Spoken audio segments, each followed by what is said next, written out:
अस्सलाम वालेकुम dear students, आज का जो हमारा लेक्चर है वो है केन्स का तिजारती चक्कर। आपके पास केन्स ने कोई अलग से जो था वो अपना तिजारती चक्कर जो था वो बयान नहीं किया था, बल्कि केन्स ने जो नज़रिया रोज़गार बयान किया, जिसको अमूमी नज़रिया रोज़गार का नाम देता है, उसी नज़रिया रोज़गार के अंदर जो उतार चढ़ाव होगा उसी को वो तिजारती चक्कर का नाम देता है।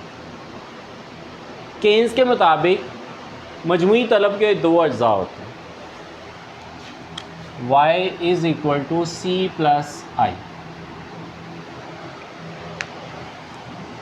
कहता है कि सरफ़ी अखराजात जो होते हैं वो कमो बेश एक जैसे रहते हैं, लेकिन सरमायाकारी के जो अखराजात होते हैं इनमें रद्दोबदल आती रहती है। इस सरमायाकारी में तब्दीली की वजह से आपकी तिजारती चक्रों के अंदर जो है वो बड़ी बड़ी तब्दीलियाँ जो होती हैं वो वाक़या होती हैं। जैसा कि अगर हम इन्वेस्टमेंट्स को देखते हैं असरे ज़ारब के अंदर,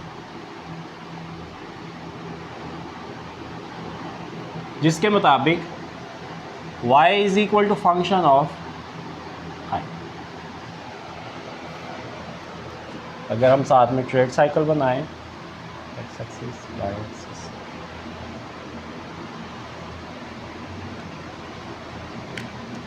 ये टाइम ड्यूरेशन,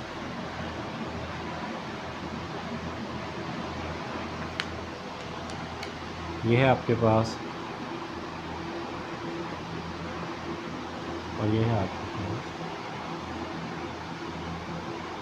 सर्द बाज़ार। अगर मार्केट के अंदर सरमायाकारियों के अंदर इजाफ़ा होगा तो उससे कौमी आमदनी में भी इजाफ़ा होगा, लोगों के रोज़गार के अंदर भी इजाफ़ा हो जाएगा। इसका मतलब है मईशत में तेज़ी आ जाएगी, तो आप जो होंगे वो गर्म बाज़ारी के ऊपर जो होगा वो स्टार्ट आ जाएगा। अगर असर ज़ारब के तहत जब सरमायाकारी में इजाफ़ा होता है तो कौमी आमदनी में कई गुना ज़्यादा इजाफ़ा होता है, तो आप गर्म बाज़ारी के अंदर आ जाएंगे। और अगर सरमायाकारी में कमी होती है उससे लोगों के रोज़गार में कमी होती है और कौमी आमदनी में कई गुना कमी होती है असर ज़ारब की वजह से। तो इसका मतलब है कि सरमायाकारी कम होने से कौमी आमदनी कम हो जाएगी, लोगों के रोज़गार कम हो जाएंगे, मईशत जो होगी वो आपकी सर्द बाज़ारी के अंदर आ जाएगी। आपके पास बेसिकली सरमायाकारी के दो मुआयनात होते हैं,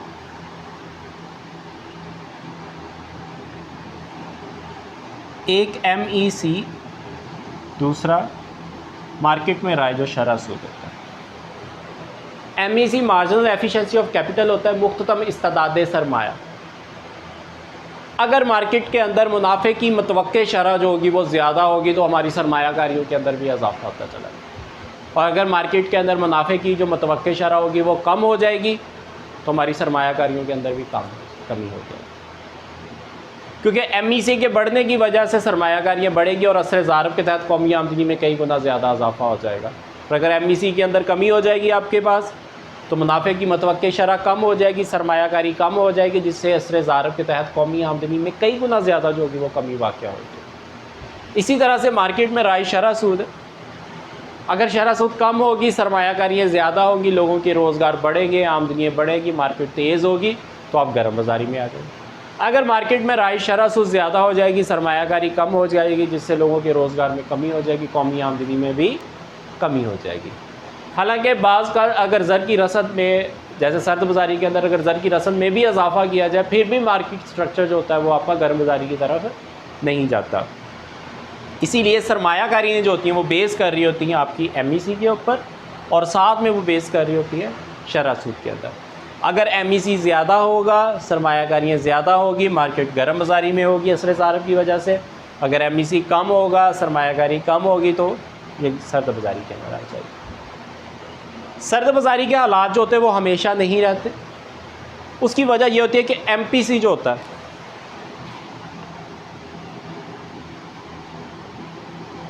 हमेशा लेस दैन 1 होता है, एक से कम होता है। सर्द बाज़ारी के दौर के अंदर भी हम कुछ ना कुछ खर्च ज़रूर करते हैं। गवर्नमेंट जो होती है वो पब्लिक वर्क्स प्रोजेक्ट जो होती है वो स्टार्ट कर देती है, लोगों की वेलफेयर के लिए जो काम होते हैं वो स्टार्ट हो जाते हैं। इंडस्ट्री वाले, फैक्ट्री वाले जो होते हैं वो अपनी इंडस्ट्री की रिपेयरिंग वगैरह करवाना शुरू कर देते हैं। तो आहिस्ता आहिस्ता मार्केट के अंदर लोगों का रिज़्क जो होता है, जो लोगों का रोज़गार जो होता है वो क्रिएट होना शुरू हो जाता है।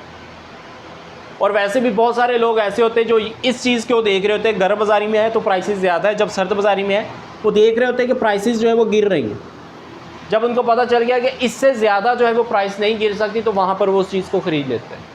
जब चीज़ को ख़रीदेंगे तो ज़ाहिर सी बात है मार्केट के अंदर उस चीज़ की जो डिमांड होगी वो क्रिएट होगी। प्रोड्यूसर उस डिमांड को पूरा करने के लिए दोबारा से कारखाना जो होगा वो चलाएगा। थोड़ा बहुत इसी तरह से कारखाने चलते चलते उनकी रिपेयरिंग होते होते लोगों के रोज़गार बढ़ेंगे। रोज़गार बढ़ते बढ़ते लोग मार्केट में आकर उन्हीं पैसों से अखराजात करेंगे, जिससे मार्केट में चीज़ों की डिमांड वाक़या होगी। और इसी तरह से आप सर्द बाज़ारी से निकल कर जो होगा वो गर्म बाज़ारी की तरफ चले जाते हैं, क्योंकि सर्द बाज़ारी का जो दौर होता है वो हमेशा नहीं रहता आपके पास। यहाँ पर हुकूमत जो होती है वो बहुत ज़्यादा जो होते हैं वो पब्लिक वर्क्स प्रोग्राम जो होती है वो स्टार्ट कर देती है। सेकेंडली MPC के एक से कम होने की वजह से हम कुछ ना कुछ खर्च ज़रूर कर रहे होते हैं, और बाज़ का ये होता है कि जो हमारे पास बचा हुआ होता है हम उसको इन्वेस्ट भी कर देते हैं, क्योंकि जो हमने इसका एक नफ्सियाती नज़रिया होता है, साइकोलॉजिकल इफ़ेक्ट होता है कि जब लोगों की आमदनियाँ कम होती हैं तो वो अपने अखराजात में कमी ज़रूर करते, लेकिन इतनी नहीं करते जितनी कि उनकी आमदनी कम होती है। इसका मतलब है इनकम यहाँ पर लोगों की कम ज़रूर होगी, आमदनी कम होगी, अखराजात भी कम होंगे, लेकिन इतने कम नहीं होंगे कि जितने के वो उनकी आमदनी कम हो, क्योंकि वो एक लाइफस्टाइल के अंदर जो होता है वो रह रहे होते हैं। उस लाइफस्टाइल को मेंटेन करने के लिए उनको कुछ ना कुछ खर्च ज़रूर करना पड़ता है। तो जब वो खर्च करते हैं तो मार्केट में उसी चीज़ की जो डिमांड होती है वो क्रिएट हो जाती है। तो फिर उस डिमांड को पूरा करने के लिए जो फैक्ट्रियाँ बंद होती, जो कारखाने बंद होते हैं, तो उन डिमांड्स को पूरा करने के लिए वो फिर उनको चलाना पड़ती। फ़र्क ये हो जाता है कि अगर वो पहले 24 घंटे चल रहे होते, फिर वो 16 घंटे हो जाएँ या 8 घंटे जो होता है वो 1 शिफ्ट जो होता है वो काम कर रहे होते, कुछ ना कुछ जो होता है लोगों के रोज़गार लोगों को मिलना शुरू हो जाता है। फिर इसी तरह से जब लोगों को रोज़गार मिलता है वो मार्केट में आते हैं, अपना पैसा खर्च करते हैं, मार्केट में चीज़ों की डिमांड क्रिएट होती है, और जब डिमांड क्रिएट होती है तो ज़ाहिर सी बात है वो आकर मार्केट में से ख़रीदारी करके जाते हैं। इस तरह से प्रोड्यूसर जो होता है अपनी इन्वेस्टमेंट्स जो होती है वो आहिस्ता आहिस्ता बढ़ाता चला जाता है। तो ये था आपके पास केन्स का नज़रिया तजारती चक्कर। केन्स ने कोई अलग से जो थी वो एक थ्योरी बयान नहीं की थी तजारती चक्कर के हवाले से। केन्स का तजारती चक्कर वही है जो केन्स का नज़रिया रोज़गार है, जिसको वो अमूमी नज़रिया रोज़गार का भी नाम देता है। उसी के अंदर जो अप्स एंड डाउन्स आते हैं उसी की वजह से मार्केट के अंदर जो होती है वो गर्म बाज़ारी और सर्द बाज़ारी जो होती है वो आपकी पैदा होती है। तो केन्स के मुताबिक के मजमूई तलब के 2 अज्जा होते हैं आपके पास। पहला सरफ़ी अखराजात है, दूसरा सरमायाकारी। सरफ़ी अखराजात कमोबेश एक जैसे रहते हैं, लेकिन सरमायाकारी में बड़ी बड़ी तब्दीली होती है। तो सरमायाकारी में जब हम तब्दीली को चेक करते हैं तो हम असर ज़ारब के तहत देखते हैं कि जब सरमायाकारी में इजाफ़ा होता है तो कौमी आमदनी में इजाफ़ा हो जाता है, लोगों के रोज़गार बढ़ जाते हैं, तो आप गर्म बाज़ार की है। और जब सरमायाकारी में कमी वाक़या होती है उससे कौमी आमदनी में भी कमी वाक़या हो जाती है। तो ये आपका सर्द बाज़ारी के अंदर आकर स्टे करता है। ये था आपके पास गर्म बाज़ारी और सर्द बाज़ारी।